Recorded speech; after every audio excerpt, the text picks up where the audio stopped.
Mi è capitato più di una volta tra i commenti che molti di voi si dimostrassero stupiti del fatto che su YouTube sono praticamente uno dei pochissimi, forse per ora ancora l'unico che conosco, che scatto con una vecchia macchina fotografica, una reflex, una Canon EOS 750D che ho comprato tipo nel lontano 2016 e sto ancora utilizzando quella. Il punto è che alla luce di questi commenti poi dopo ho pensato, non è che magari molte persone credono che in realtà per fare fotografia sia necessario avere un corredo ottico eccetera molto costoso. Non è quello che ho scoperto io almeno, e per fare delle foto tipo quelle che faccio io adesso andiamo a vedere più o meno quanto si spende. Insomma, se una persona vuole approcciarsi alla fotografia non ha bisogno di spendere un capitale appunto per divertirsi con quest'arte. Quindi adesso mi muovo e cerco di trovare qualcosina, qualche composizione che possa essere carina.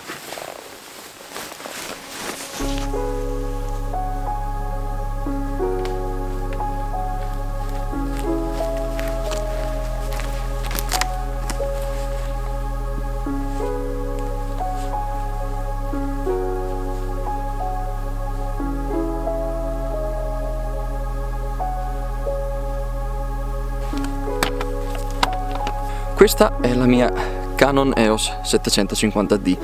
Non è in realtà una macchina del tutto entry level, è leggermente più scriccata rispetto a appunto quelle più basiche, però comunque è una macchina che quando ho comprato da nuovo si trova in commercio a basso prezzo. Io l'ho pagata circa, compresa di ottica 18,55, sui 750 euro, che in realtà è una spesa molto esagerata per una persona che si approccia alla fotografia e non sa nemmeno se gli piace. In realtà, volendo, potreste optare per delle macchine fotografiche ancora più economiche che comunque vi permettono di fare bene o male le stesse cose.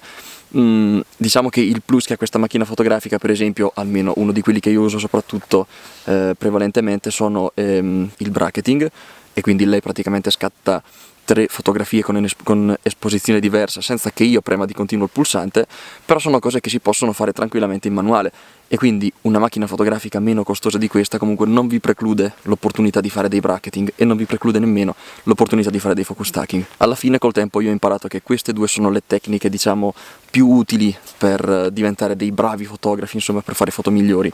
E sono cose e sono tecniche che potete fare anche con macchine molto più economiche di queste. Quindi tipo una EOS 2200D sarebbe una macchina fotografica perfetta. Tant'è vero che se mi si dovesse rompere questa macchina fotografica, io sarei contentissimo anche di passare ad una macchina molto più economica di questa. Una 2200D sarebbe fenomenale. L'unica cosa è che ormai sono abituato in realtà con lo schermino orientabile di questa macchina fotografica, che invece quelle più economiche non hanno.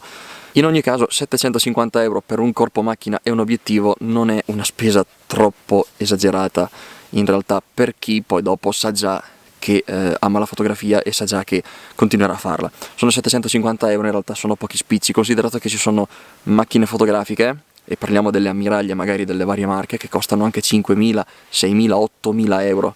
Quindi 750 in realtà ve ne accorgete voi che è un decimo di quel prezzo e sono bazzecole. Intanto comunque ho trovato anche una piccola composizione, l'ho già scattata, comunque bene o male è questa qui, ve la faccio vedere. Come potete vedere l'ho fatta semplicemente perché c'era questa collina in basso a sinistra che era illuminata dal sole che si nascondeva dietro a queste piante, anche se quando sono arrivato in realtà il sole era leggermente più alto ed era tutto un pochino più illuminato. Ho fatto una gran corsa, non so se sono riuscito a catturare il momento migliore, sicuramente no, però magari forse in post-produzione riuscirò a tirare fuori quello che era appunto il bello da questa foto.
Una sola lente però, se volete fare fotografia, in realtà non basta.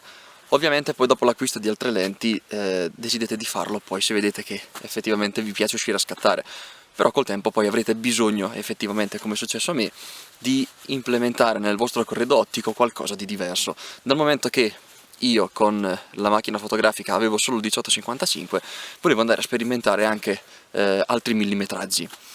Quella che mi vedete adesso utilizzare è la lente più costosa che ho io e l'ho pagata 450 euro. È praticamente una lente grandangolare della Tokina ed è un 11 mm escursione fino a 16, un 11-16. Mi trovo benissimo, non è ovviamente la lente migliore nel suo genere, ci sono anche altre lenti molto più performanti, però secondo me il rapporto qualità-prezzo è assolutamente conveniente. Come potete vedere, questa è una lente che ovviamente prende uno spettro molto ampio della visuale ed è anche abbastanza difficile da utilizzare perché è facile che dopo nella fotografia finiscano elementi che in realtà non vorremmo fossero lì. Però nella situazione in cui mi trovo in realtà è andata anche abbastanza bene, ho trovato questa composizione laterale rispetto a questa roccia che vedete in primo piano e mi piaceva semplicemente il fatto che sia il lago sia il crinale creavano questa linea che portava verso la lontananza, dove c'è questo piccolo poggio che sta quasi al centro della scena. In realtà non c'è un vero e proprio soggetto forte, però comunque è una composizione molto semplice con pochissimi elementi che funziona.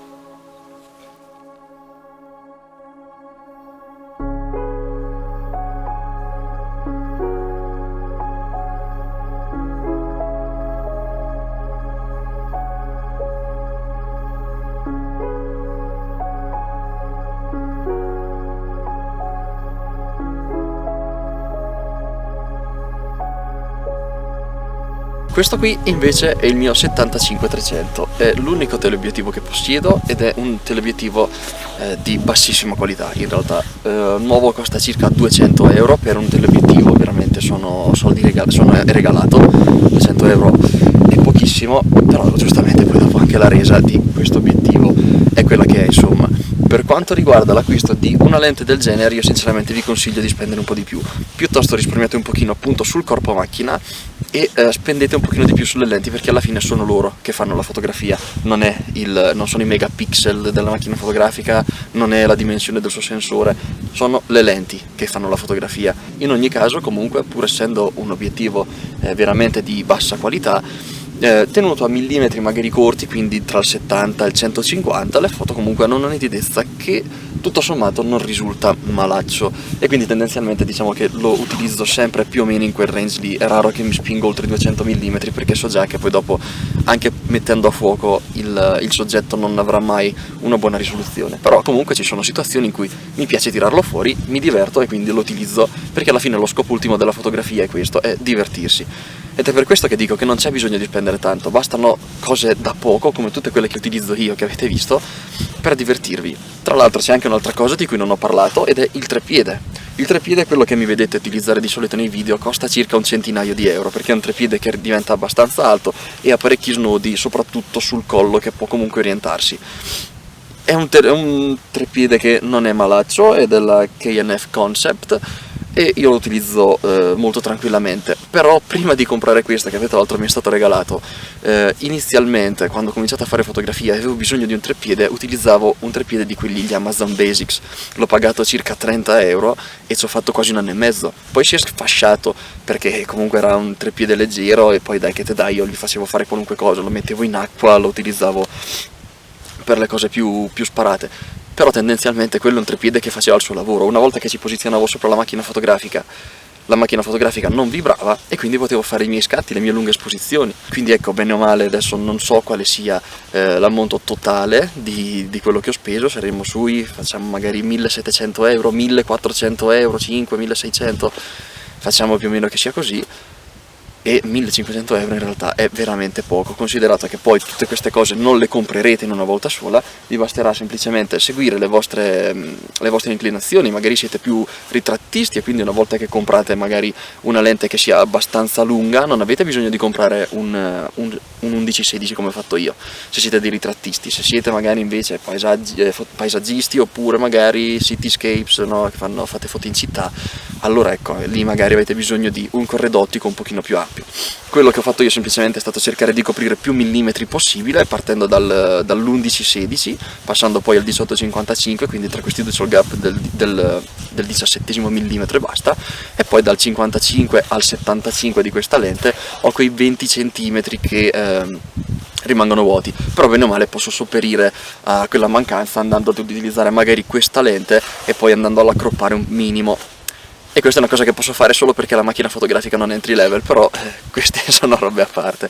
Spero che questo video vi sia piaciuto, insomma era semplicemente una scusa per farvi vedere che per ottenere delle buone foto non c'è bisogno di spendere tanto, e soprattutto per divertirsi in fotografia non c'è bisogno di spendere tanto. È un'arte che ancora la si può fare a basso prezzo, diciamo così, perché comunque 1700 euro non è che sono pochi, però insomma ecco, se volete, se il vostro approccio è semplicemente quello di divertirvi, i 1700 euro con il tempo ce li spendete tranquillamente.